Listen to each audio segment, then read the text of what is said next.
Hey there folks, in today's video we're going to be showing you how to install our Valvomax quick twist oil drain. So this process will be the same for most vehicles. This one in particular is going on a 2017 Chevy Equinox. So once we get that installed, we're going to show you how to use the disposable bag once it's on there, and then all its accessories that it comes with. So we're going to go ahead and get under the vehicle and start draining the oil. Alright, so first thing you want to do is take your existing drain plug and remove it and drain out all your oil.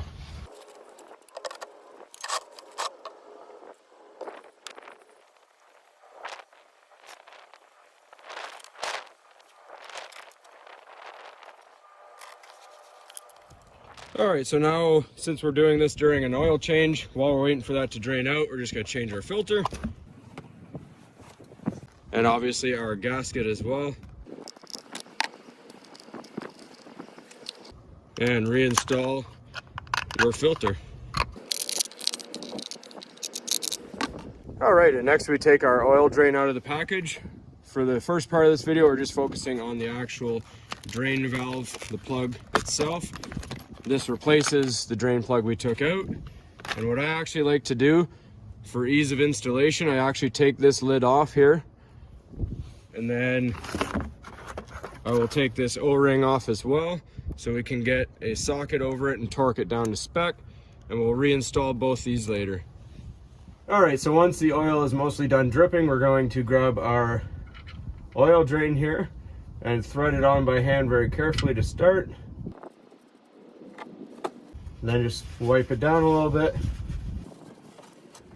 Alright, so once you have this nice and hand tight, you're going to grab your socket that fits. In our case, it's a 24 mil. And your torque wrench and torque it to the specifications of your vehicle. Then we replace our O-ring that we took off, and of course the cap.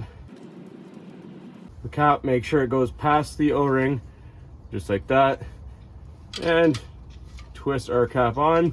Now the good thing about this, it has a whole lot of protection in the sense that it has a rubber gasket on your washer that meets up against your drain pan, and then you also have the O-ring that you saw us take off. That's added protection, and there's a rubber seal on the inside of the lid just in case a seal were to break. So that's some nice protection there. Do that nice and hand snug, then we're going to go fill it up with oil. Alright, so now it's time to fill it up with your choice of oil, and we're going to do that using a disposable funnel. It's wax lined. You can get these on their website as well. I'll put a link for everything used in this video in the description below. So let's go ahead and fill it up.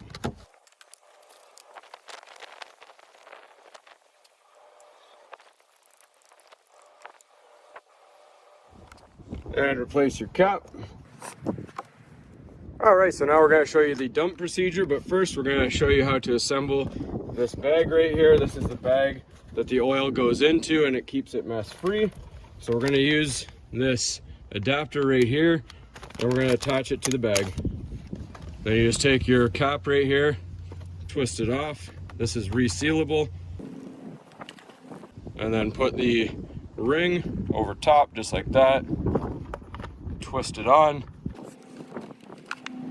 And you're good to go. Start using it. Just unfold it and you're ready to go. Alright, so now what you want to do is run your engine for a bit till it's at operating temperature, just to get the oil nice and thin so it can flow easily. Then we're going to take the open end of our tube here. We're going to put it on to our fitting here.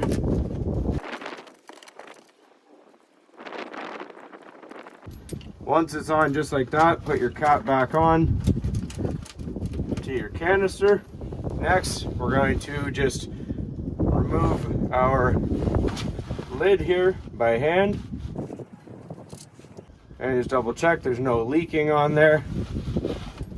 Just going to twist our fitting on and it'll start to flow. Then you're going to pop open your lid by pushing down and twisting, and you'll see it'll start flowing out. I just like to have mine at an angle because our vehicle is low down, and we're just going to let it continue to drain. All right, and like I said, make sure you have it at operating temperature before you do this. You will notice it is a slower drain than if you were to have your standard drain plug on. That's why warming it up thins it out a bit, but that's not an issue. I like to just go and do something else while I'm waiting for this to drain, and then we'll come back later and see how it's doing. All right, while that's continuing to drain out, we're just gonna quickly show you the oil dipstick wiper. This thing's pretty cool. It replaces the rag that you usually use to wipe the dipstick. So it comes with a gear clamp and a little canister and this wiper sponge. So we're just gonna show you real quick. Wiper goes in just like that. All right, so for the dipstick wiper, we're actually going to be keeping ours in our glove box because once it's attached to the stem of the dipstick, it makes it hard to remove this cap, but we're gonna show you anyways how to use it. So we're just going to remove our cap, and then our wiper comes out, and you'll notice there's a little slit in it. So all you do is you take your dipstick, and then you put it in between the slit like that, wipe it, and then you put it back in and check your oil level as you would. And this wiper is good for 500 wipes. When you're done with its use, set it back in and put your cap back on and put it wherever you store it. And that's all there is to it. So let's get back to the rest of the process. All right, so once your oil is done draining out, all you have to do is twist your fitting here and it'll automatically close off your valve. You may have a little tiny drip, that's just left over inside the valve, not to worry. Just tighten up your cap and you're good to go. All right, so hopefully you found this helpful. As always, please don't forget to like and subscribe. Links are in the description. And feel free to comment on any opinions you have about this or any experiences and questions. And lastly, I just want to note this bag is reusable. You can take it into your local garage and they'll dispose of the oil for you properly, and then you can take this home empty and reuse it. Or what I like to do is after I use one of my disposable funnels there, I will actually put the funnel into my empty jug of oil that I just used, and then I will pour this into that and dispose it at the landfill properly, and then you're good to go. So that's all there is to it, folks. We'll see you in the next video.